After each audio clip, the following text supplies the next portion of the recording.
Neil Breen battles a CGI white tiger. He rescues a group of mental patients who are in a turned over SUV. He stops a gang of ninjas with discount Matrix Reloaded Agent Smith powers. Is Cade the Tortured Crossing the worst Neil Breen film ever?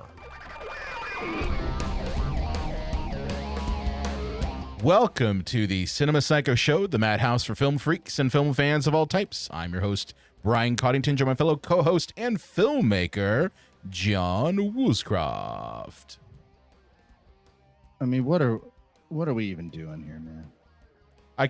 They couldn't hear you, John. What were you trying to say? I said, what are we even doing here, man? What is life? What is life? What is love? What? I don't. Who am I? Who am I? Am I? Where am I? What am I? I am here. Now. Dot. Oh my God, dude. This is going to be so. Oh, you're already drinking. Oh, fuck. This is going to be a fun episode. I'm already going to warn everybody ahead of time. If you're going to expect a coherent episode in which we give plot point by plot point what the movie is, I'm sorry. This one isn't going to be your episode. Go back to one of the other episodes we did on a movie that isn't as shitty as this film. Like a real movie. Yeah, a real movie.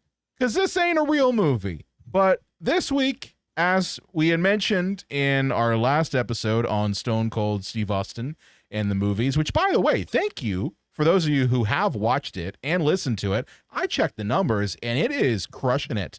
Like, literally crushing it. Look, what John's doing some middle fingers. Yeah, for our audio only. This is a movie that we're going to be reviewing today that you need some Steve Weisers for.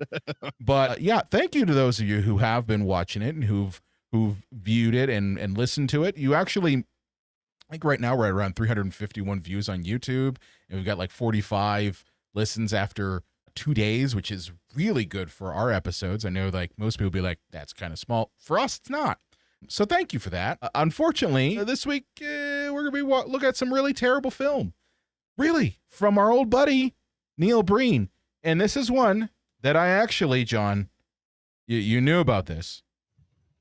I had to buy this film. You're welcome, Neil, you son of a bitch. Yeah, you son of a bitch. Money. You got my money, you fucking asshole. I had to spend I think this was like $35. $35 for this fucking thing. Neil should pay you $35 he to should watch this movie. I agree. Yeah. He absolutely should. But yes, we are going to be reviewing Cade, the Tortured Crossing. And man, oh man, watching this movie is a tortured crossing. Wouldn't you say, John? Brian, for all of the errors, mistakes, bizarre choices, and it's like if aliens had AI, they made this movie. Can you please explain to me? And I know if the audience hasn't seen this movie, bear with me. There's a point where Cade, i.e. Neil Breen, gives a speech about a hospital to two nurses who are there. And then later he goes to save them and they don't know who he is. I was waiting. Okay. I knew that you were gonna pick that up. I was gonna be the one to be like, did this confuse you as much as it confused me? But yes, you are right. He talks about spending his Bruce Wayne money on a hospital, and then in a scene later rescues the very same people from the hospital, and he doesn't know who the hell they are. And the two women, and they don't know who he is. No, they don't know who he is, and the two lady doctors want to like jump his bones.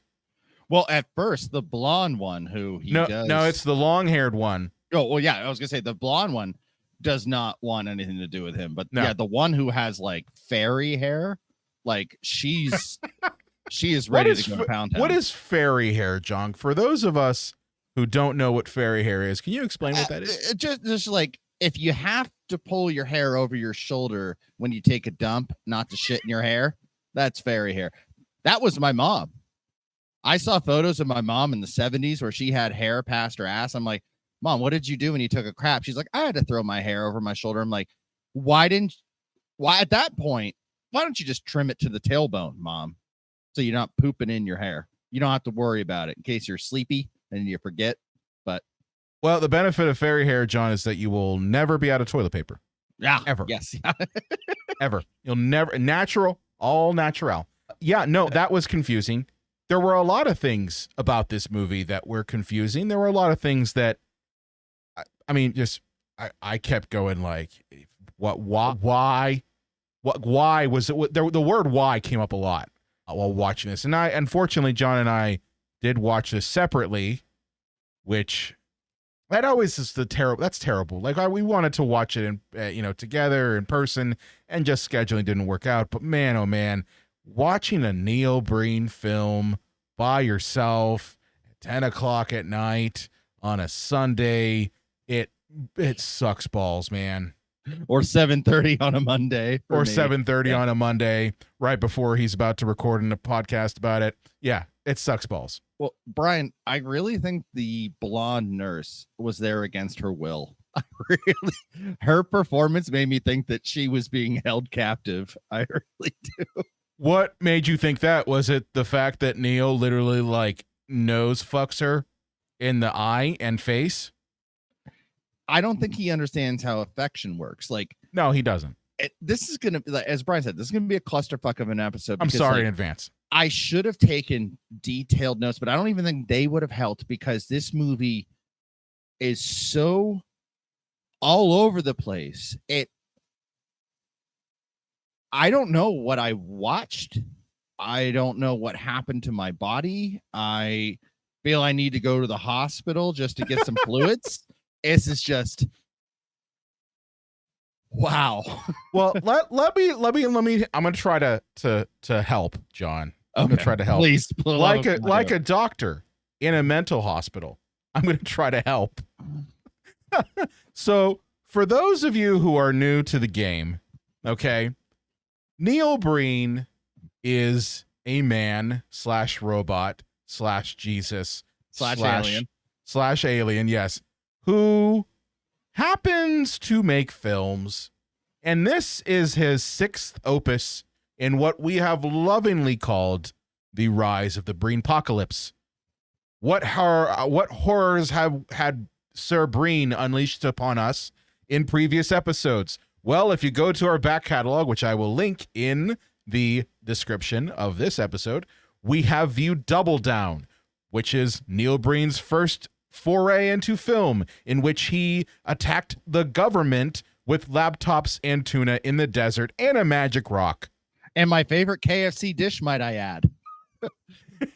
This movie, oh my God, it makes Double Down look sane. I want to make sure that everybody who listens and watches this knows where we've been, that this is the 6th circle of Breen hell, and we got to know how we got here. All right. After that, we saw his Citizen Kane, if you will, Fateful Findings, in which Neil Breen again destroys laptops, tries to take down the government, has a magic rock, has sex with women in the pool, gets one of them killed, his buddy gets shot by a girl with boobs. Yeah, it's a lot. There's a lot of things that happen in Fateful Findings, and it's also his greatest film of all time.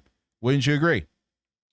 That is like saying that syphilis was the best like sexual disease you got, because it was a cool disease, John. Pissing a little bit of pus and some penicillin in 2 weeks, you're okay again. It's not herpes. It doesn't live with you for life. That's right. Yeah. Now, after that, we saw 2 that honestly feel very, very similar, and it's easy why they get these 2 especially get kind of blended together. Not nearly as much laptop death in these, and that's, I think, part of the problem. We have Pass Through, which I can't really tell you what it's about. I don't remember. And I Am Here ... Now, which I think that's the one where he is a cybernetic Jesus, if I remember correctly. Is that the one we watched where he's throwing all the shit out of his van in the desert? Yeah. So the women Yeah, can feel free to sleep next to him yes, naked? I think that one was it. Yes. Yeah. Yeah. And then last time that we saw our good buddy Neil Breen, we had sat through Twisted Pair, which was our first introduction to the characters of Cade, Altair, And Eve, Cock. well, and Cock Cock. Altair. Yeah. No, I Cade think and it was Cock. Cade and Kale. Oh, okay. Because he had to name his other character after like the worst vegetable ever.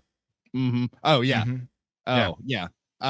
If somebody was like, John, you can either eat kale or die like an unknown disease, I'd be like, bring on that disease. Well, John, it's gonna explode your dick and your like skin's gonna melt off. I'm like, well, we all gotta go sometime. Well, John, don't worry. It'd be syphilis, the cool STD. Remember? Yeah. The fawns of STDs. Hey. That's what you say every time you beat. Yeah. So, Cade the Tortured Crossing is, by all accounts, I would say Neil's first sequel to one of his opus, whatever. It's his first sequel. We haven't actually had crossover like this before. It was like when Tarantino threatened to make like a sequel to Kill Bill, but we never got it. But Neil Breen's like, hold my beer, Quentin. I'll make a sequel to one of my films. Yeah. It was the sequel that nobody asked for. I can tell you that, right? Although apparently Neil had asked for it at the end of Twisted Pair because he had a closing tagline just like the Avengers do, where it said, Cade Altair will return. You know, nobody asked for that. But yeah, this movie picks up, I don't know how many years out after. Cade is a billionaire. Apparently multiple years. Is it? He said, I haven't seen my twin brother for many, many years. That's Cade talking about, crop, Kale. Yeah. Cade talking about crop. Oh, fuck. Yeah. But no, Cade is still a superhero cybernetic Jesus character. And we know that because in the first few minutes, this guy, I kid you not when I tell you this, he stops a gang of ninjas with apparently like discount Matrix Reloaded Agent Smith powers.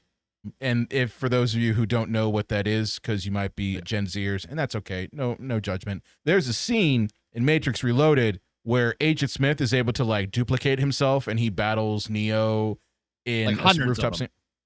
Yeah, like hundreds of them. And it's a pretty classic scene for that series. And you get the feeling that Neil like is a fan of the Matrix, even the shitty ones, and decided that, hey, his main character in his magnum opus of crap needs to have those same powers. Plus, I really do think that this man is starting to feel age and he can't fight as much as he used to.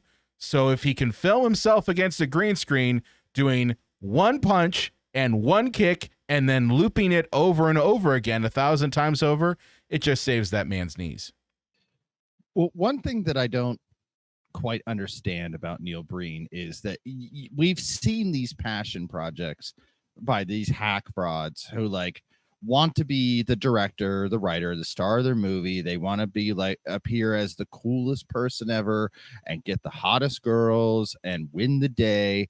But Neil Breen's how he inflects in a movie that it almost feels like it is, but it's not ego for him because his delivery is so bizarre and unsettling. Because you would think in a movie like this, they cut to Neil Breen, who is saving some sex traffickers, or not saving sex traffickers, but the victims of sex trafficking. I was gonna say he's not saving sex traffickers. Yeah. But the victims of it, and they're all in masks, and I think they're the same people he saved. Just they are the same masks. people. Yeah. He goes, well, we need to make this a fair fight. and then he duplicates himself with the magic of green screen. But you would think that in an ego-driven project, it would be like close up. We need to make this a fair fight. I need to kick some ass, from some director who's like, I need everybody to know how cool I am. But no, he delivers everything so bizarrely. It's like, is this for your ego? Because you seem like a fucking alien. I don't know if this is for his ego anymore. I'm getting the feeling that Neil Breen is in a hole. He realizes, oh my God, people eat this shit up. And I don't want to keep making this crap, but I'm still making this crap because people are eating this shit up. I don't know if he's in on the joke anymore. Like, I don't think he's ever been in on the joke, but I'm saying I don't know if that's still the case. He might actually be in on it subconsciously. Neil Breen reminds me of the Treehouse of Horror episode of The Simpsons where Kane and Kodos jumped into the bodies of Bill Clinton and Bob Dole. And again, for our younger audience, those were people that ran for president 300 years ago. And the way that they would talk during their presidential speeches or, to become president, it's like they're goddamn aliens. So they don't know how to like speak, but yet it still resonates with people. Like that is Neil Breen. And oh yeah, this man's speech patterns are so robotic and alien that it matches the characters he's trying to portray. I guess for me, the biggest like just hurt my brain was, and you, John, you kind of figured this was going to be the case, was just the sheer amount of incompetence when it came to the use of green screen. Now, I have a theory, okay? And John, I don't know if I told you my theory, okay? But I have a theory about why green screen is used exclusively in this film, okay? Green screen had been used in Neil Breen films prior, but never to the extent that it's used in here. I kid you not, listener and viewer, the green screen is the only set piece in this film. There are no actual live sets. Well, except for his stock footage that he bought. That's true. I love it when it cuts to these like drones beauty shots that he bought just to throw into his editing from timeline. Shutterstock. And we know because the credits actually say he got it from Shutterstock and that he has the exclusive rights to use it.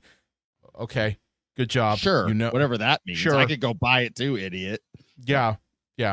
But my theory, okay, is that this is Neil Breen's COVID film. Okay, this movie came out, I believe it came out earlier this year and had its premiere last year. So that means that this would have been made roughly around 2020, 2021. And kind of seeing the effort that Neil Breen puts into his films, I don't think the editing took 3 years. So that's why I'm saying, like, I really believe that he made this in the height of COVID, and that is why everything is in green screen. Because he's like, I don't want to get people the virus. But I need to make the movie, so we'll film it in green screen and do it improperly. Well, John, Brian, your thoughts? Yeah, two things on that. One, I'm surprised, but good on him if he did, that Neil would even care about COVID protocols because, again, he's not a human. But two, they might have COVID on his planet. You don't know. But two, I'm almost, and this is going to be the most bizarre word to use, relieved if it is because of COVID, because I thought he was just getting old and lazy. Because, ladies and gentlemen of the Psychos Nation, here's the one thing that you need to know about Neil Breen. He is the most incompetent filmmaker of all time. He makes Ed Wood look like Stanley Kubrick. That's true. You can't say that he doesn't try. Like, you can try and fail as miserably as humanly possible. Like, if I wanted to play one-on-one with Steph Curry in basketball, I can try my hardest and I'm still not going to get a single shot off. Or it'd be like, oh, John, this final score was Steph Curry 110 to you to 2. Like, oh, how'd you get that bucket? Oh, Curry had to take a phone call. So I did 3 layups and I finally put it in the basket. So I got my 2 points. It doesn't mean I didn't try. It just means, for the love of God, I'm incompetent and incapable. So he tried his damnedest every time he makes a movie. He just falls so flat on his face that I'm surprised like he doesn't look like Voldemort. But this time it just seemed like, oh God, it just seems like he's lazy now.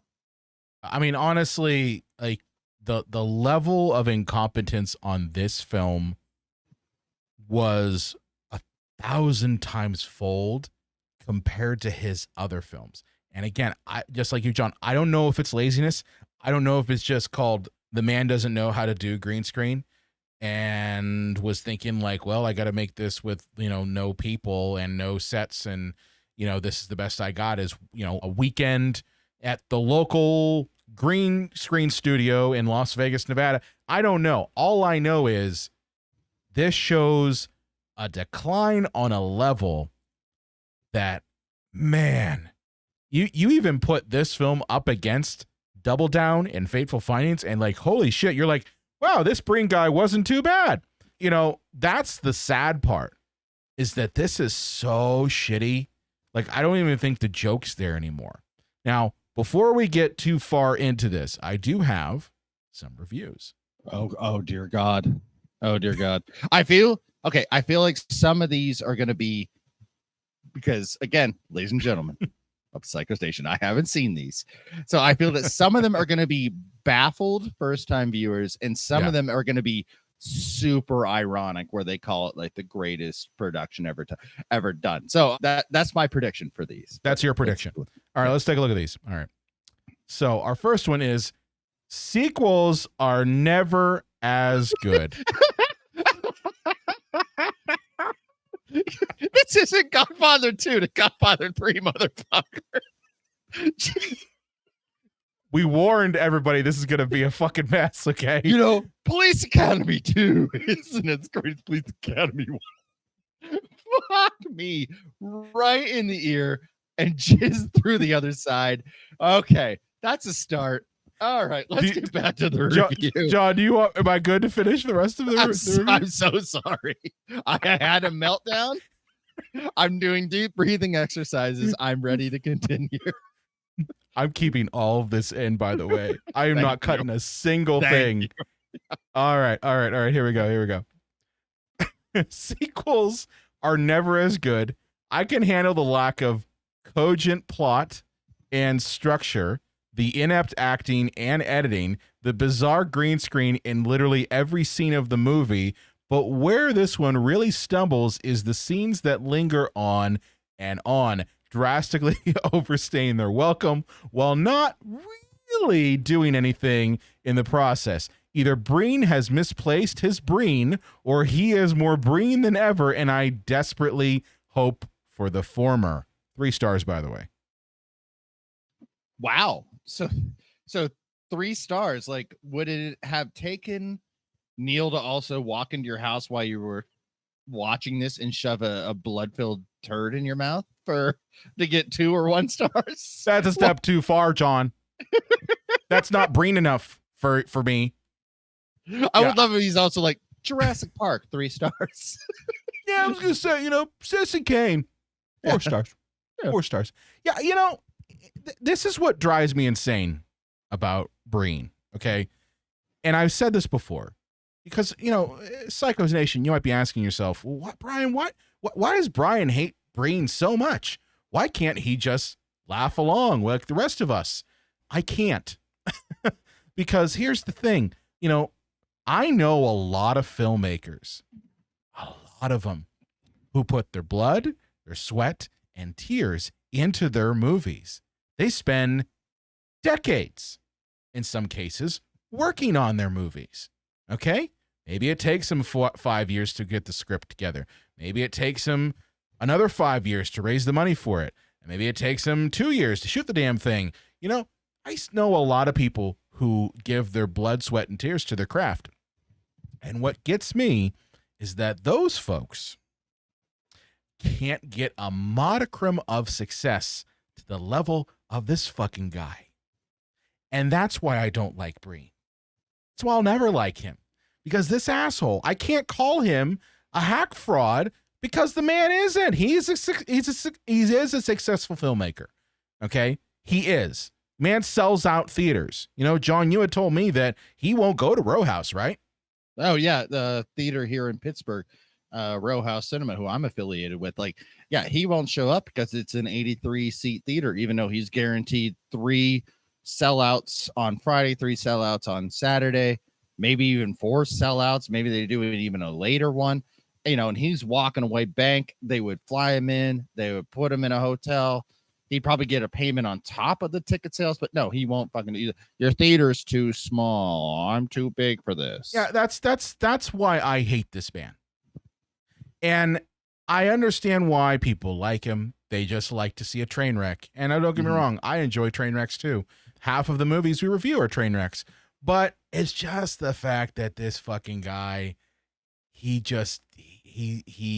is so either blissfully ignorant or just he knows exactly what he's doing. And I really do think that it hurts the indie filmmakers who have stories they want to tell, that put in the effort, that put in the time, and can't barely get the level of eyeballs that this fucking guy does. Let's face it, Brian. There is 2 type of independent filmmakers out there, because people, when they hear the word independent, they think like, oh, Blumhouse and A24. No, that's not independent. Those are $1 million productions. Yeah, those aren't independent. I don't care what anyone says. I mean, like true independent, somebody that made something for like $50,000. They put their blood, sweat, and tears into it. I'm talking about the Len Kabaczynskis. That's who I'm talking about. I'm talking about the Steve Rzazinskis. I'm talking about these guys that they literally are ride or die filmmakers, that they put their blood, sweat, and tears into their stuff. Yeah. It's that you either that kismet happens and all the stars align and you get a Night of the Living Dead and you become George Romero, or you become Neil Breen. Those you've got 2 shots.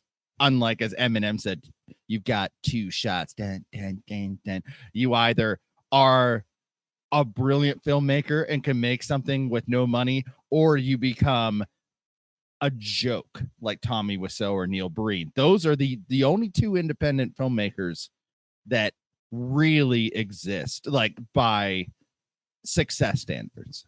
Yeah, I'd say that's true. But I guess that's what drives me insane, though, is this fucking guy. He just craps out something for $5 in a sandwich, and he makes crap. Yeah. And it's, Brian, you know, we brought up on just about every episode, so I don't know if we need to beat a dead horse when we say, like, what is Neil Breen? Because he's just so baffling. But there are times in this movie that I almost agree with you that, like, he must be in on the joke, because there are times where, like, the audio will just cut out, or somebody will freeze frame or instantly appear in a frame. I mean, he freezes like at least twice in this thing. I mean, I think during the after he rescues the mental patients and brings him to his Batman manor, he's frozen by the steps as everybody comes into the manor, and then unfreezes in the next scene as fairy haired lady's going up to, like, absolutely get her guts rearranged by him. Yes, 100%. But there are times where the audio just completely cuts out. And if you look at IMDb, he supposedly edited this with somebody else. Like, I don't know a single editor alive, unless they're wink in on it, that would just let all of the audio just cut out completely, unless they're in on the gag. I don't think that Breen had another person. I think he says he had another person, but I don't believe he did. I think this is kind of like the James Wynn with Birdemic type deal, where he invented people that were crew members, and they really weren't crew members. They were him. So I think because maybe somebody said, hey, Neil, it kind of looks a little weird that you're putting yourself as catering, executive producer, writer, director, fluffer, those sorts of things. It's kind of weird that you're putting yourself as all those. So maybe you should mix it up a little bit and have somebody else. So I do think he edited this thing because he's an egomaniac, and how dare he share this spotlight with anyone else? So yeah, I think he invented somebody to be the editor, because you're right. Any person worth their salt who knows anything about editing would say to Neil, like, hey, yeah, your audio kind of comes in and clips like right here, and the ADR that you recorded doesn't line up with your mouth. Does that happen a whole bunch too? You thought we didn't notice, but we did. Yeah. I mean, there are times where he makes mistakes that I wouldn't allow a high school student who is just learning how to use like iMovie. I don't even iMovie still a thing, but like if they were just learning that I wouldn't let them get away with. And this is his 6th feature fucking length film. So that makes me think, and it's a successful film though. That's the thing. I can't say that. Well, go ahead, finish your thought, and I want to get to the next review. Sorry. Yeah. And, this seems actually like his less rabid, maniacal, psychopathic. I wonder if he's actually chilling out a little bit. It's his less angry film. I will give you that. He is less angry in this. Yeah. But yes, let's go to the next review. All right. Next review here. Let's see what we got. This looks like a 90s point and click adventure game. Oh yeah. Yep. Yeah. That person's a millennial right there. Yeah, no, right there. That hits so hard. It's like a Sega CD game. Like for all of the here's it's fucking Journeyman. That's what it is. It's Journeyman for the Packard Bell. No, here's a deep cut for all of you out there if you're the same age as me. Night Trap, one of the games that like Al Gore and on Tipper and all them like tried to get, like, say this is how demented and evil video games can be. It was one of those point and click ones that they shot, and you're just watching live action. This really does feel like a cinematic version of Night Trap. And yeah, check out that game on the YouTubes because it feels exactly like this film. Yeah, I agree. This I didn't think point and click adventure game, but man, now that reviewer said it, I can't unsee it now. This is absolutely, again, it goes back to the laziness. I understand that this might have been done during COVID times, so yeah, I probably didn't have access, but places were still kind of open, like you could get access to certain things, or maybe here's a crazy concept: you write what you have access to. Yeah, James Wan did Saw, right? Yes. Yeah, the whole reason that they created that movie was because they're like, well, we got no budget. This is our first feature.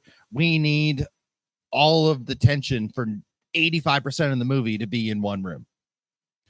Well, yeah, I mean, that's what I'm saying. Yeah. Like, even if you really want to go to it, like, we interviewed the 2 filmmakers behind the Addams Family and their film that blew up, which it's escaping my brain right now. But their film they made up in the woods. It was filmed during COVID times, and that they had access to the woods. They had, from what I remember from that interview, they had planned for a much more exhaustive feature, but then COVID occurred and they needed to pivot, and they made one of the best horror films on Shudder. It was Hellbender. Yes. Hellbender. Yeah. Very good movie. Now, we've been very lucky at the Erie Horror Fest because like we're granted access to interview everybody, and I'm dreading the day that we get somebody that their film is just complete garbage and I have to just lie to their face. But that day has not yet come, and this film was incredible, especially with the budget, with the resources. These people are only going above and beyond, to infinity and beyond. So yeah, check that out. And yeah, I don't know, set notifications if you can for future movies from the Addams Family. Yeah, that's my point. No, I just know that I want to bring that up just because that's an example of an independent filmmaker that also made their film in the middle of COVID times, and it didn't suck. Whereas Neil did it all with a green screen. And just real quick, bro. I just want to, I mean, I think that even the most naivete people out there in today's world with the internets know like how green screen works. But just in case you don't, so you have your actor stand in front of a giant green room, the floor, the ceiling, the walls, and initially the color green was picked because, and there's a little racism here, is that it was the color that was enough separation for white skin in order to remove a background. So the idea that it's one constant color behind you, you can take that background out, and essentially you have your character like a PNG does, is just existing in a void. And then you can put a picture or moving images on, because editing is what's called a top-down process, underneath them, and then that'll be the new background instead of green for the individuals. And you want to use this sparingly, unlike Neil, who used it 99.7% of the time. Well, it's not even that, John. I mean, there's way more to green screen than just creating the transparency. There's compositing. There is actually making these two images that are not filmed in the same location look like they were blended together. And that is an art form in and of itself. It's not just I need to cut out green. And what gets me about Neil is that he basically just did the bare minimum and kind of called it a day. But I could talk all day long about bad green screen, and we will. But I want to get to our third review of this film. Okay, let's take a look at this one here. Christopher Nolan's entire life must be dedicated to creating a film on the same level as Neil Breen. Troll ass motherfucker. There it is.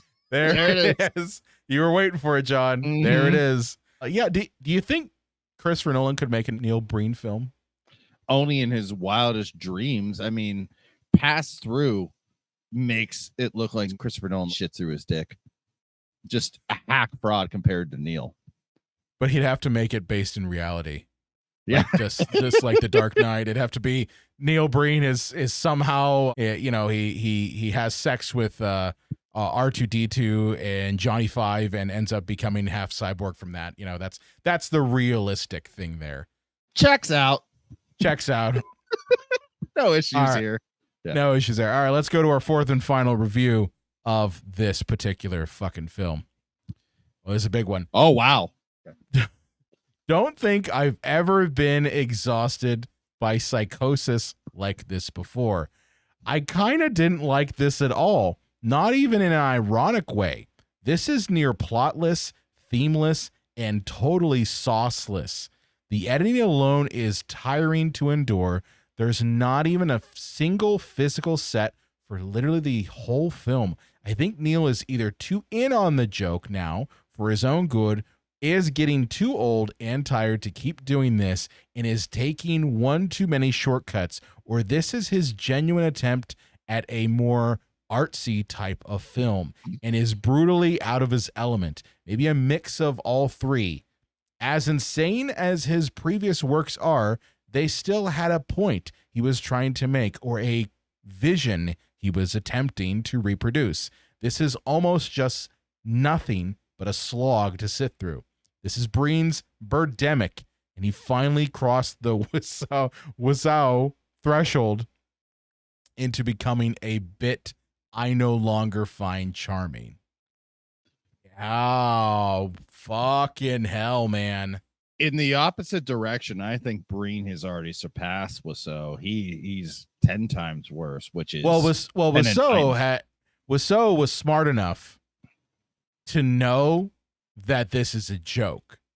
Yeah. Like, Wiseau was smart enough to pivot. that's the brilliance of Tommy Wiseau, is that he set out, yes, to make what he considered to be the greatest film of all time, The Room. Okay. And instead of getting angry that people laughed at his face and laughed at his work, he pivoted to saying, haha, yes, it was a joke the whole time. And that's the only saving grace. That's why that movie has stuck for as long as it has, is because he's smart enough to realize, hey, yeah, I'll be part of the joke. Mm-hmm. That's also why he hasn't made another movie like The Room. Right. Yeah, he's made a couple of things with Sestero Pictures, but not The Room too. Like, no, nothing to that level. Because yeah, you mentioned Birdemic, and like Birdemic 2 is like one of those like wink wink, we're in on the joke, and it's like, oh well, you ruined everything that we liked about it because now you're purposely trying to make a bad movie. Where like Neil does not, apparently he doesn't have hearing ability. I think that's what it is. So he doesn't listen to any of the negativity around him, and he thinks like, everyone must love my films. Where are all my Oscars? When are they gonna mail them to me? Because every movie I made won Best Picture. You know, he thinks he's making Oscar-worthy films, right? Like he believes he's making. He says these are not quote unquote midnight movies, and then says that they play at 7:00, which that hurts my brain. Mm-hmm. Like have you heard that quote from him? Oh yeah. That's so synonymous with him. Like, but you know why it hurts my brain is because I don't think he quite understands that a midnight movie isn't just a midnight movie because of the time that it takes place, and you can have shitty films play at 7:00 in the evening. Yeah. Well, I don't think he wants like the people that are high as fuck and drunk as fuck showing up to his movies and just why not? They pay his bills. Screen. Yeah. Oh yeah, but it goes back to who Neil Breen is as a person, and bless you if this is the first time you've listened to this show or you've never listened to any of our other Neil Breen episodes. Go check the back catalog. They're linked in the description. You need to understand that Neil Breen, he has views on corporate America, on shady politicians, about how money is distributed.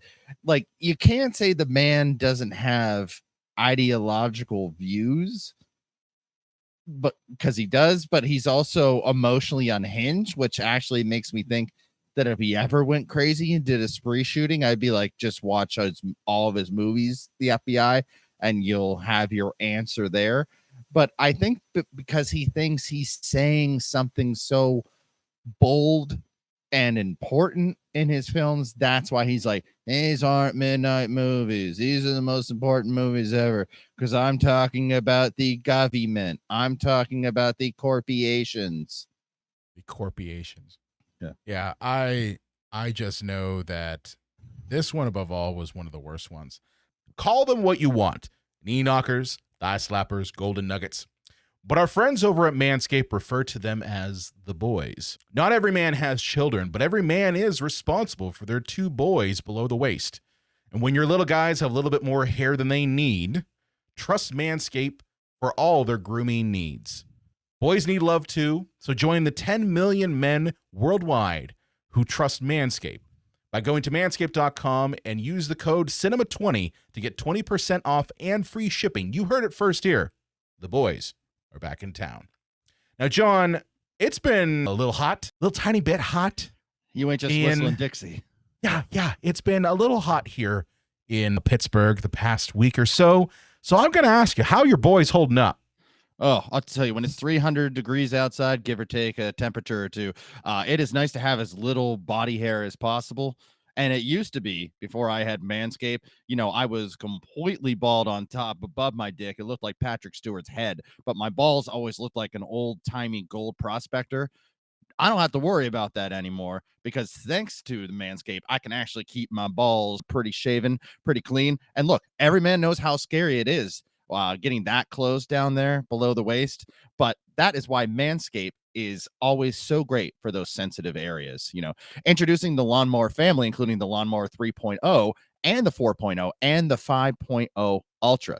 Yes, 3 ball trimmers. Isn't that awesome? It is. It is really awesome. Boys need love too. And for that reason, each trimmer is equipped with skin-safe technology and an LED spotlight and unique features for different grooming needs. Oh, and these babies are waterproof too. Need I say more? For the basic trim, go with the 3.0 and work your way up to the 4.0 and the 5.0 for the ultimate grooming experience. Take it on the go. Manscaped has you covered. These trimmers come with a travel case and even a travel lock feature to avoid any accidental powering on and off or weird looks at the airport. This right here is the cutting edge of cutting pubes. Upgrade your ball trimmers and your life will follow. Get 20% off and free shipping with the code CINEMA20 at manscaped.com. That's 20% off and free shipping with the code CINEMA20 at manscaped.com. For the best your boys have ever looked, trust Manscaped. Naked nutty buddies. Now, I do have some notable fuck-ups is what I'm calling them. Because this whole movie's a fuck-up. Like, just so that everybody knows, the whole movie is a fuck-up. It's like 100 minutes, and there's got to be 500 to 600 fuck-ups. Oh, yeah. So, like, some fuck-ups that I noticed, okay? And these are to kind of tell you what my fuck-ups are. These are segments in the movie that just made me go, what the fuck am I looking at? Okay? So, we already talked a little bit about, the car rescue shit that happens. Okay, Neil Breen, using his magical powers, he rescues a group of mental patients who are in a turned over like SUV after fighting a tiger. Well, that was my fuck up number one, John. Oh, sorry. That's okay. You fucked up. I burned the lead. Yeah, you burned the lead. So yeah, before that, fuck up number one is that yes, Neil Breen for about 5 minutes battles a CGI white tiger who then animorphs into a sexy big boob lady. Mm-hmm. And that's a thing. And it's so misplaced that it just makes you go, what? And I actually realized, and I don't know if you realize this, but just about almost every Neil Breen movie has a tiger somewhere in the film. Like I think I remember that it was in Double Down. There was a tiger. I think Fateful Findings had one. I'm pretty sure that tigers show up in almost every one of his movies. I think he makes him think he feels deep. I know, like he's using tigers as symbology for something. Yeah, tigers kind of went out of style with Rocky.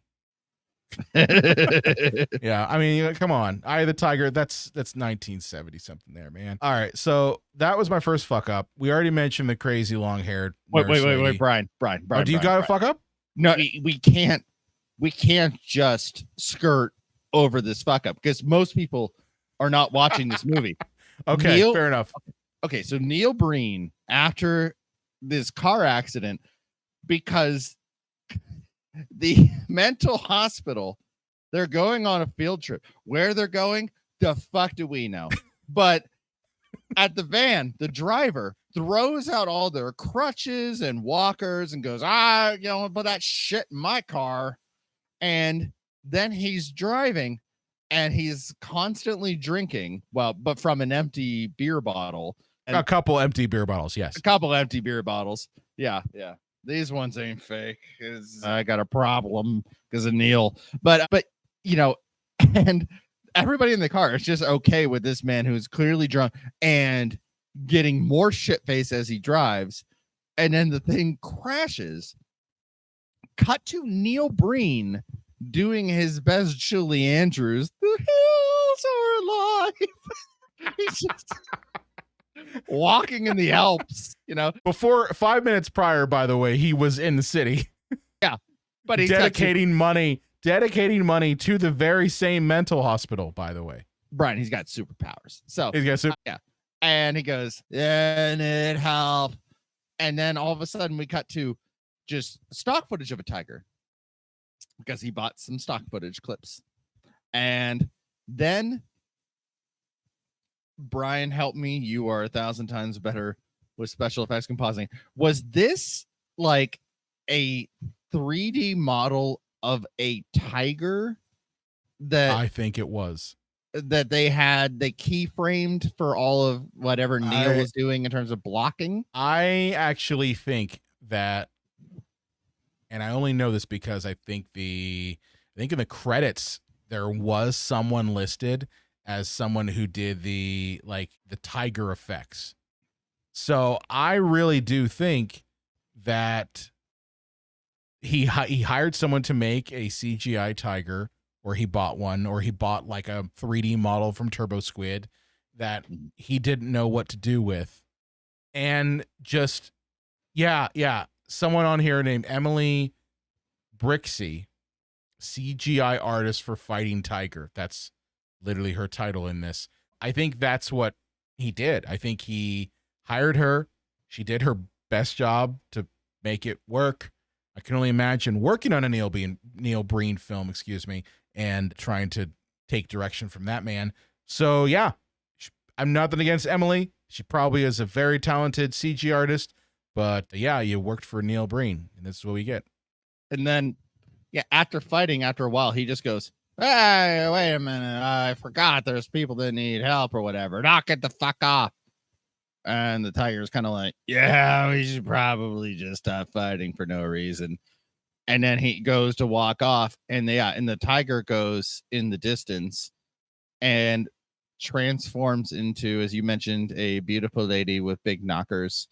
And Animorphs is what I would call it. Yeah.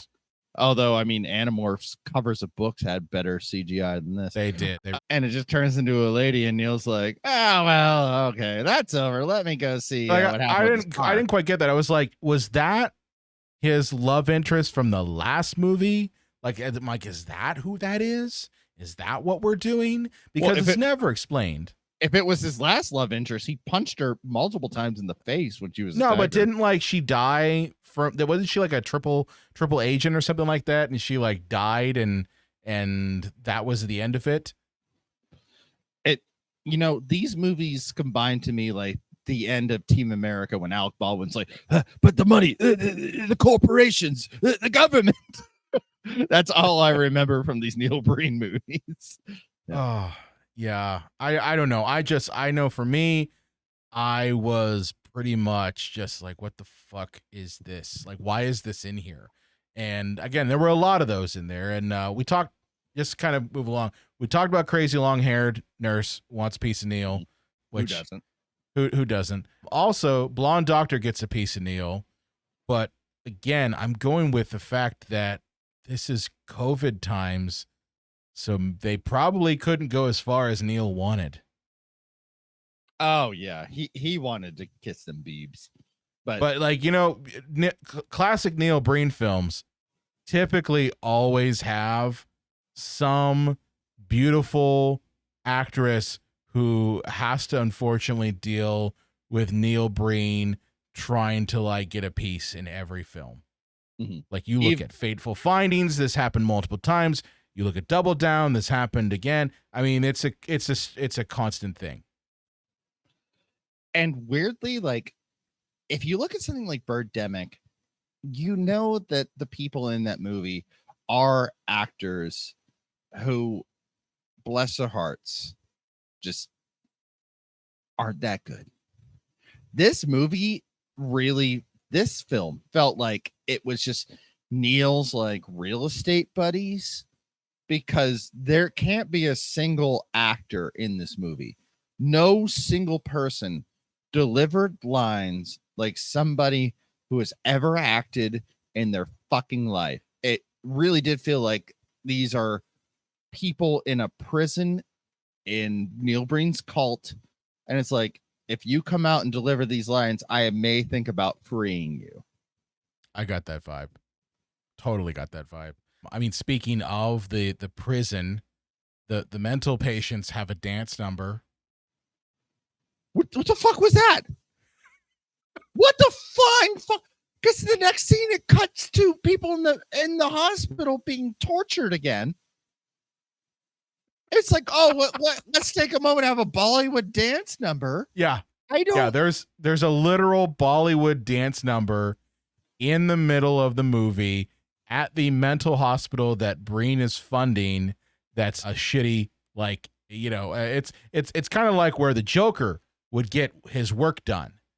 Like, Brian, I thought did you think you thought the same thing, didn't you? See what I have to work with. You see what I have to work with here. The stuff from Little Shop of Horrors. You know, the like one that. You were in. The one you were in. Yeah, like, you know, it's a dirty, dingy, dungeon-esque type of mental hospital, and there's a fucking Bollywood dance number. Brian, you're underselling it. I am underselling it. There's no way to sell it. This facility looks like some building that was destroyed in Poland during World War II and just left to rot. I mean, Neil, I'm giving so much money to this hospital, but it's uninhabitable. Like, clearly the filmmakers bought some footage of like abandoned medical facilities and they went, yeah, this is where actual patients could live. Well, I guess for the story sense of this film, Neil's money is going to like fund people who are like, I guess, I don't know, they're trying to like get blood or whatever out of people, or serums or shit out of people to stay young forever. I don't know. The human traffickers, the corporate, yes. The corporate people, and the corrupt police department. Yeah. So in one sense, Cade is in essence funding all of this, but then realizes, whoopsie, I'm funding this, you know, prison, and he doesn't like that. By the way, it's never fixed.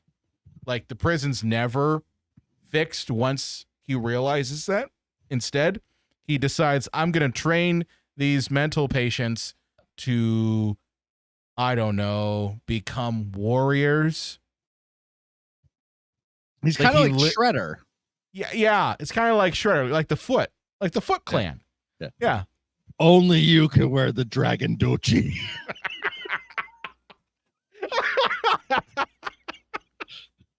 I wasn't prepared for that at all. We are like, I am like your father. Right. And you are my son. I am your father. Only you can wear the dragon dochi. Neil Breen is fucking Shredder. Money cannot buy the gifts that you have received tonight. Too good. Neil, come on. You gotta be Shredder in the next Teenage Mutant Ninja Turtles movie. How did they learn to fight like this? Okay, hang there until you die. It's too good. It's too good. Oh, fuck. Okay, I lost my train of thought. Where was I going with that? Oh, yeah. He's got like some sort of ninja army. Yeah. That's basically it. Just got a fucking ninja army. The tortured inmates. Well, the best part is when they actually fight, they're not actually hitting anyone. Because the best part is this: Neil decided early on, I don't need to have actual people fighting physically. I just need to film them again, just like he did with his whole Matrix bullshit. Just doing some punches and then line it up. And yeah, it's okay if they don't actually connect, if they don't actually hit. You know, also the other thing too, the ninjas in masks are the same actors as his warriors. For those that are not watching the visual part of this, I'm going to give gigantic air quotes of when Brian said, lined it up. Yeah, I'm sorry.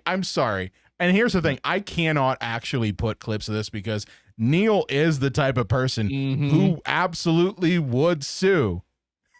Yep. He would at least flag us. He would flag us and say, how dare you? Yeah. You know, he makes it very, very clear on his DVD that, hey, do not ever, ever copy this. I don't know what the narrative is at this point, because at some point, unbeknownst to the audience, Neil as Cade blows up the corporate headquarters of the people that are just using these people as traffic surgery victims. But then there's ninjas that show up that they have to fight. And this is where I really wish, even though it wouldn't have helped, that I wrote notes, because I don't know what the hell is happening in this quote unquote narrative. I don't even think Neil knows what the hell is happening in his quote unquote narrative. And that's why immediately after that 10-minute long ninja fight scene, and I'm not being facetious, it feels like a 10-minute long ninja fight scene where we're in the wide shot and it's just the music underneath, multiple people fighting, and that's it. 10 minutes of that. Did you notice the one guy just appears halfway through the fight? Yes. With his fight? Okay, yeah. Yeah. No. But Kale shows up. You remember Kale, John? We talked about him at the top of the episode. Oh, yes, our crunchy green Oh, dish. yeah. Well, he's the asshole clone who his whole arc is that I guess he was behind the trafficking and the like getting people's blood to help, like, I guess, deal with his deteriorating body because of his cybernetic things from aliens not really working anymore. His genome, genetic processing that they give to him. So he kidnaps 3,300 people the same way by grabbing them by the forearm and no. Hey, knock it up, buddy. Hey, come on, guy. Hey, what's your problem, friend? It's true though. Yeah. It's the same shot. And Neil was just like, all right, I've got the camera locked down. You go in first. Grab him. Okay, you jump in next. Grab him. Speak. It's like, what are my lines? Speak. Just act like you're getting human trafficked. Yeah. Oh, fuck. Yeah. Hey, what's the problem, friend? Hey, come on, guy. Let's get some poutine, buddy. Don't take my blood, friend. But yeah, it's his whole thing is him trying to fix himself, because this is like Metal Gear Solid, and he's liquid to, solid, a snake. And if you don't get that reference, I'm sorry, I just wasted your time. But yeah, he's the one that's genetically inferior, and he's trying to kidnap these people, human traffic them for this medical facility that also is supposed to be a good medical facility, but also is taking human traffickees for experiments, but it's also full of good people that are the same people. I've gone cross-eyed, but yeah, he can't quite figure out what's wrong with him, so he sits on a series of stairs for the whole 100 minutes of this movie. Well, that, and he starts to melt, like he starts to do a Two-Face type deal where, like, I look at it as like he's going through clone cyborg ED. Well, Brian, you gave it way too much credit. You know what I think he's going through? He went to a middle school, took the cheese off of that weird ass rectangle pizza, and smeared the tomato sauce on his face. For those of us that grew up in the 90s, you will know exactly what we were talking about. Yeah. With the plastic cheese that you had on Fridays at school, that's what we're talking about. But yeah, it literally looks like the worst Halloween prosthetics ever, which you don't expect much from Neil on that front. Okay, this is a guy who took circuit boards in, what was it, I am here ... now, and literally had them attached to his body, computer circuit boards attached to his body, as he's a cyborg. But yeah, he's falling apart. Kale is, and he asks for Cade to kill him, and Cade apparently has a magic sword, because of course he does, and he kills him. And mind you, like, crap has nothing to do in this whole movie except suffer. So Suffer and try to human traffic. Yes. Yeah, crap is human trafficking and suffering, and then, but everything else is kind of happening around him. And at the end, he's like, "I'm so ashamed. I can't believe it. Look at the tomatoes that's in my face. I'm so bereaved. I'm so bereft. I can't believe it. Can you even fathom? I have to take a crap. I'm so disgusted. I'm so insane. I'm so insipid. I'm a flim flam man. You gotta help me. I live in the clouds. I live in the dark. My whole existence is nine. You get me closer to God." Oh shit. Yeah, no, and then it's like, kill me ... now. Yeah. And like you said, it's like a Super Nintendo game where like a role-playing game where it's like select weapon, and then you select a sword and boop, it just appears in the character's hand.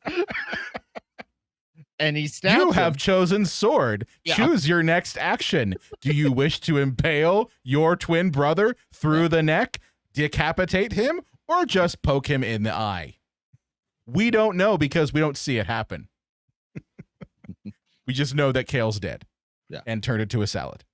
Yeah, I mean, outside of that, what other fuck-ups are here? We talked about the mental patient dance number. We talked about the ninjas. Oh, the ending.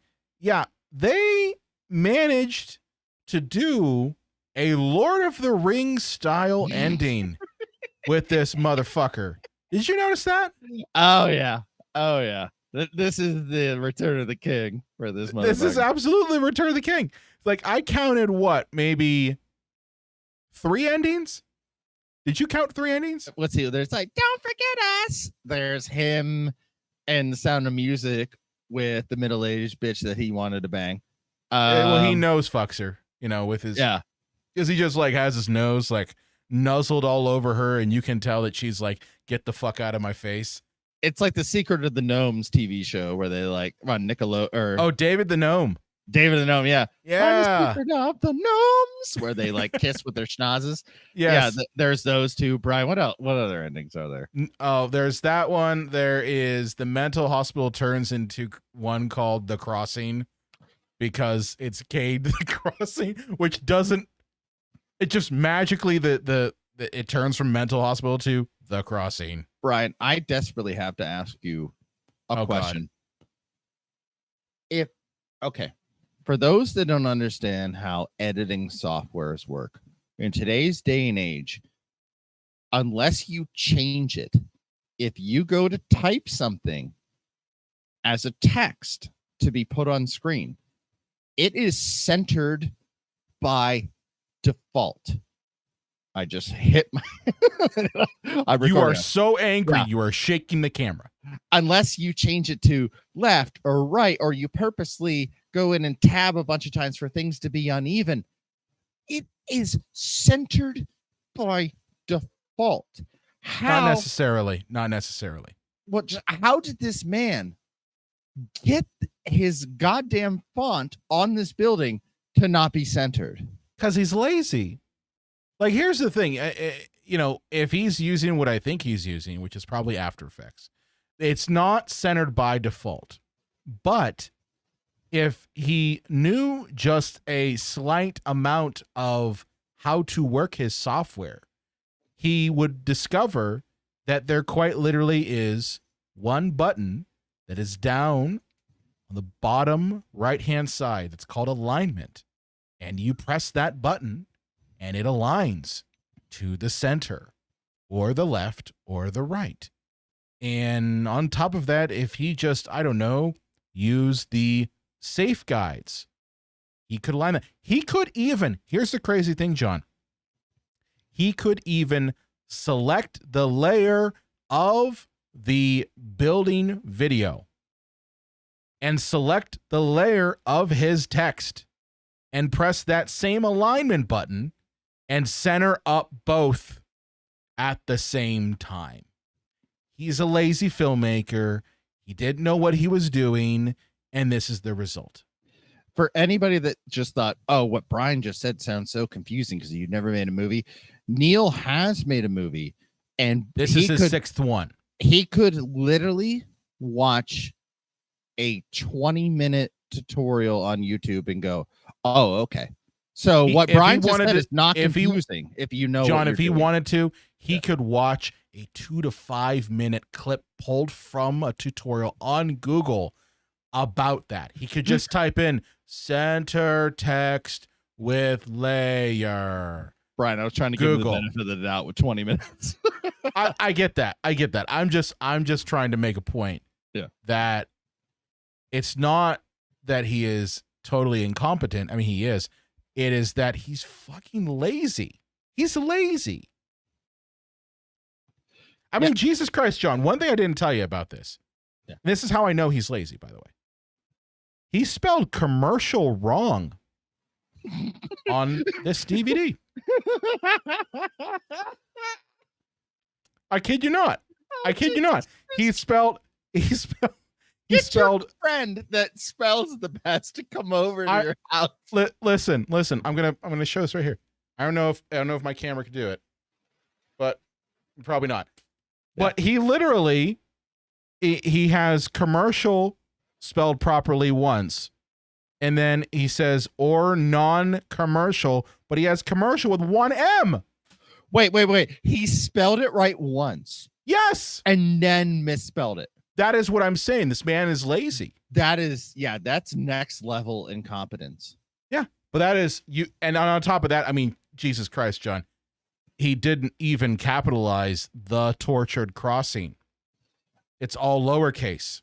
I mean, going into talking about his font work would be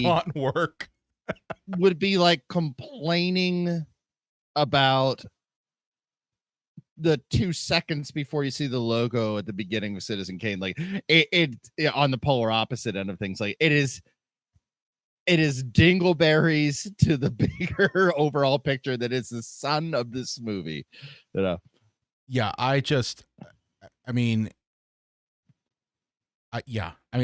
all I got on the ending is just kind of to circle back there is, yes, he does nose fuck the blonde.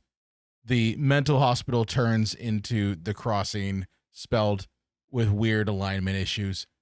And then like we get this weird freeze frame with the mental patients and the big boob lady who's the tiger woman, and then these ghost people who are, I really believe that these are just like copies of the mental patients, but inverted, like, and they're behind them. Like, I didn't get that.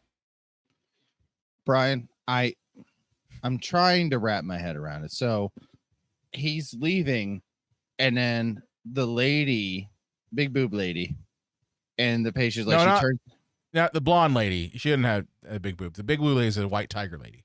No. Yeah, I'm talking about the tiger lady, like the big boob lady. Like she transforms back into the tiger. It kind of almost seems like she's leading them off. And then we cut to Neil, like groping an unwilling woman, allegedly. And then it cuts back to like the tiger lady, and then Neil groping a woman against her will, allegedly. And then it cuts back to the woman again. She's not the tiger anymore. And she's like blowing kisses at him. And then Neil groping a woman again. And then back to like the three people who were just standing like on the ground and be like, never forget about us, Neil Breen. You have the biggest penis ever. And then back to Neil groping the lady again. And I'm like, I'm baffled by Breen standards on what I'm witnessing. Yeah, I mean, it's the ending that never ends.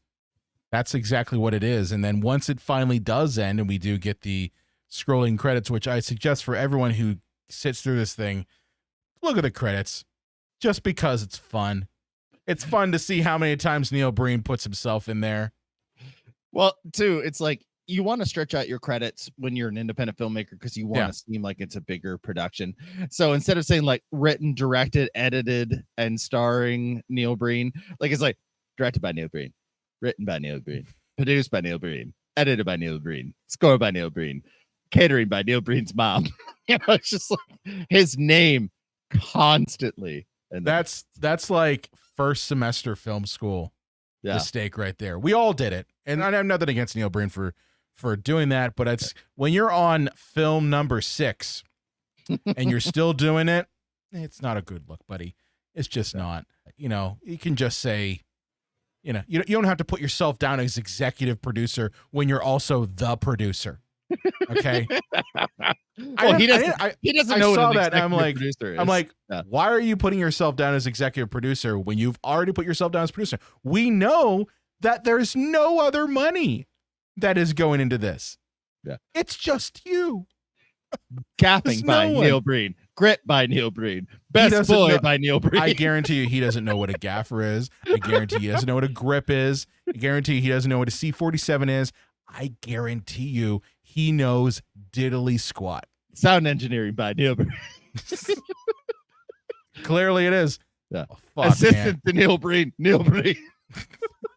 His right hand. Oh, shit. That's what I'm saying. Fluffer. Neil Breen. I mean, I could go deeper into this movie, but honestly, how much more can you go? I think we've talked this movie to death. John, my final question to you, and this one here, I think is the question to end all questions about this fucking movie. Is Cade the Tortured Crossing the worst Neil Breen film ever? Yes. And I will elaborate after my long dramatic pause, because as I mentioned earlier, for better or worse, and it was always worse, and even worse than that, this guy tried. I mean, this guy tried to make, like, if somebody was trying to make a ceramic pot without hands, but they can't say that they didn't try. That is who he is. That is his indelible mark on cinema, is that he tried his hardest to secure locations, to get quote unquote actors, to get quote unquote lighting people, and they just turn out to be the most unfortunate, awkward, horrific things you've ever seen in your life in terms of independent cinema. But with this one, COVID notwithstanding, because it just still doesn't change what the movie is, for it to just be on green screen, and for this man who is this incompetent at filmmaking, who for better or worse always tried and failed astronomically, to get lazy, that makes this his worst movie ever. True words there. True words. Do I think this is his worst film ever? Absolutely. Abso-fucking-lutely. This was an embarrassment. That's the word I would use. Embarrassment. And yes, will there be people out there who will laugh at this movie? Absolutely. But I think one of the things that separates this movie from other past entries into the Breenpocalypse is just that, as you said, John, he's fucking lazy in this movie. Just really, really lazy. I mean, we touched on a couple things here because, to be perfectly honest with you, for us to go all the way into all the manner of how lazy of a filmmaker Neil Breen has become, it would require us to probably talk for about 3 or 4 hours.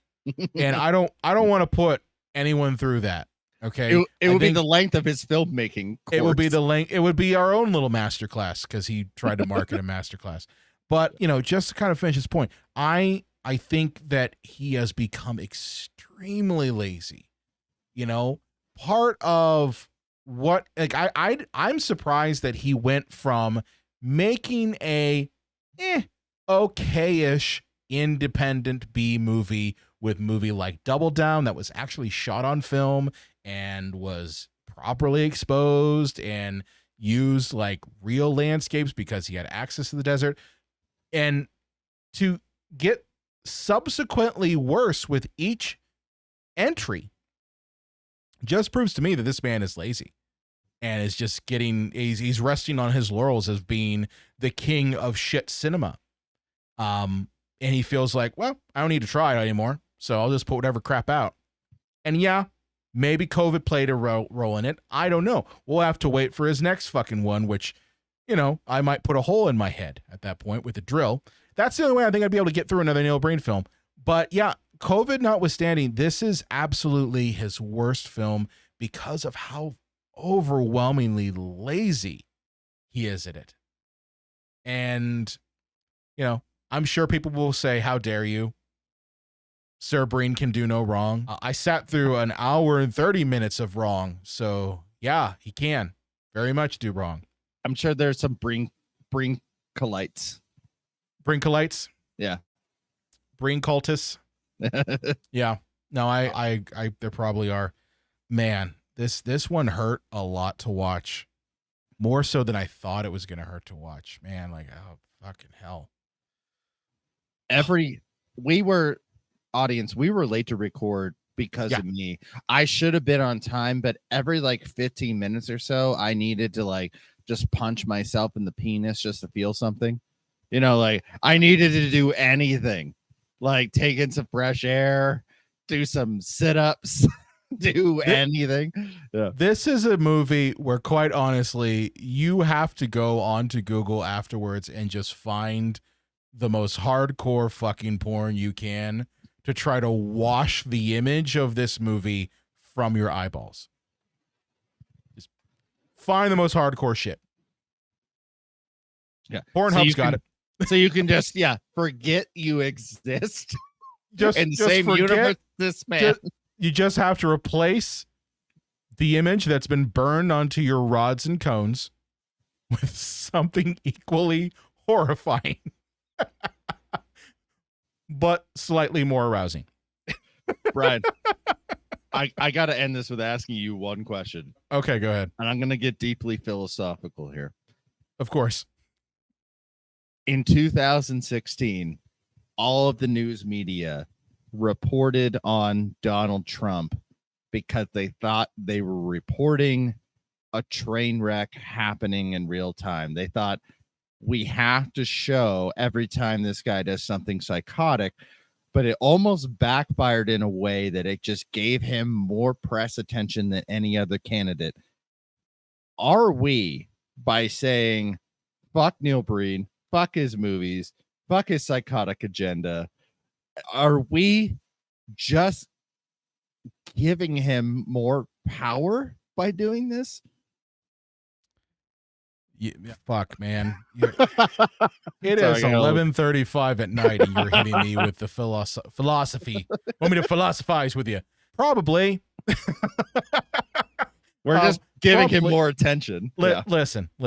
You know what? We're a movie podcast that tends to dive into the realm of B, horror, sci-fi, cult films. So, unfortunately, Neil Breen is a demon who exists in those realms, in the dark corners, and we would be doing a disservice to our listeners if we did not try to expose this demon for what he truly is. A hack fraud who has gotten really lazy in recent years. I mean, that's pretty much it. But no, I think there is some truth to that. I really do. We do these Breenpocalypse movies mostly because they're fun, and we love to shit on films by people who like Neil Breen and like Derek Savage and those folks who call themselves filmmakers but really aren't. You know, that's kind of, I think, why we do these. And, well, and to be clear, Brian, we don't like to just shit on filmmakers, because making a film is one of the hardest fucking things you can do. We like shitting on what are essentially con artists, and Derek Savage, Tommy Wiseau, and Neil Breen are con artists. Yes. I would not call the filmmaker behind Troll 2 a con artist. No, he just No. he just fucked up. He just fucked up. Yeah. And honestly, I would not call James Wynn of Birdemic a con artist. I think he is a true believer. He believes that he's making the greatest films. But yeah, no, we're talking about the other guys. Yeah, I don't know. You know, I enjoy the discussion with you, John, about these. Are we propagating more of them? Probably. Are we encouraging people to watch them? I mean, here's the one thing I said, and I know I've said this with just about every single Neil Breen film. These movies are fun to watch with a group so you can trash Neil Breen. That's it. In terms of enjoyment factor, in terms of entertainment, it is that trashing of this filmmaker that fulfills that need. It's not the story. This is the ending of the show, and I don't mean to divert us. But No, it's okay. The first and only time I got any enjoyment out of this film was, I think, in the first like 6 minutes, Cade gets hit by a trolley. I didn't mention that, and I was waiting for you to mention it. But yes, he does get hit by a trolley. And just trolley, excuse me. Brushes it off and moves on with his life. And I Johnny's laughed got out loud. superpowers. Yeah, I laughed out loud at that moment because it had nothing to do with anything. And I think that was the last moment of joy I had watching this. For me, the moment of joy was when after he had rescued what the fuck was it? He rescued the mental patients from the trafficking, and he's in his red Lamborghini and driving around in stock footage land, and then cutting back and forth between him and green screen. And he's talking to someone on the phone and saying how he stopped human trafficking with his superpowers. And then he pretends to say he didn't have superpowers, that would be crazy. That I laughed at.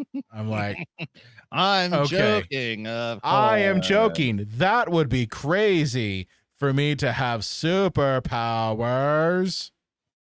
Ha ha. That's how human joke. Remind me of Jared Leto. I'm Venom. I'm just kidding. Dr. Morbius at your service.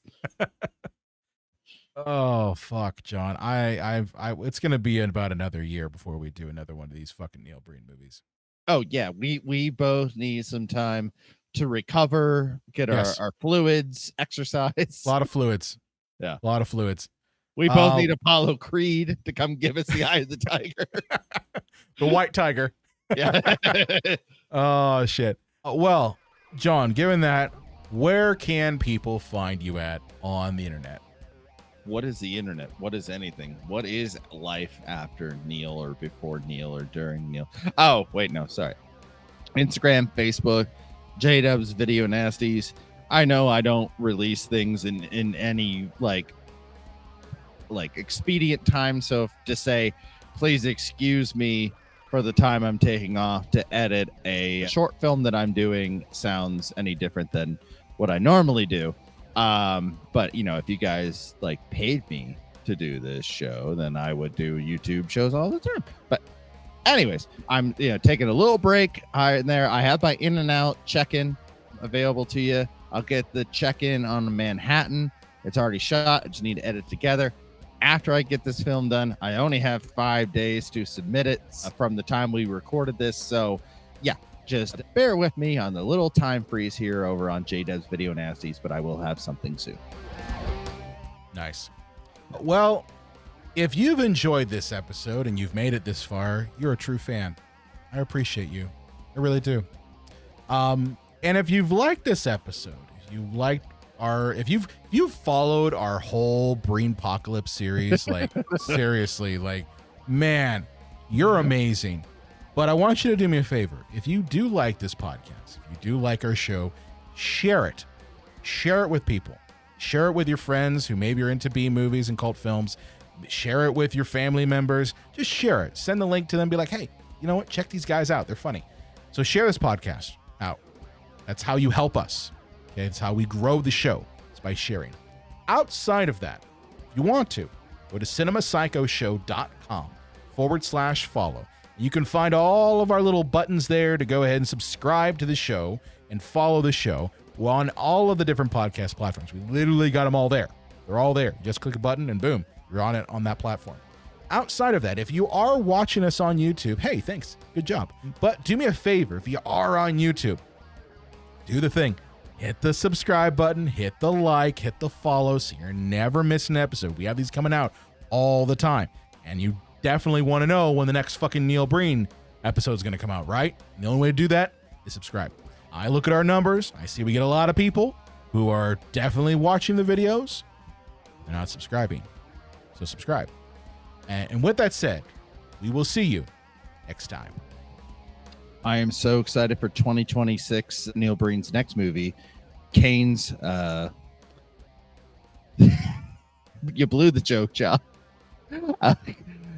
Kane's coloscopy. Yeah, that would have been funny if you could have gotten the fucking words out, you prick. Anyways, good night, everybody.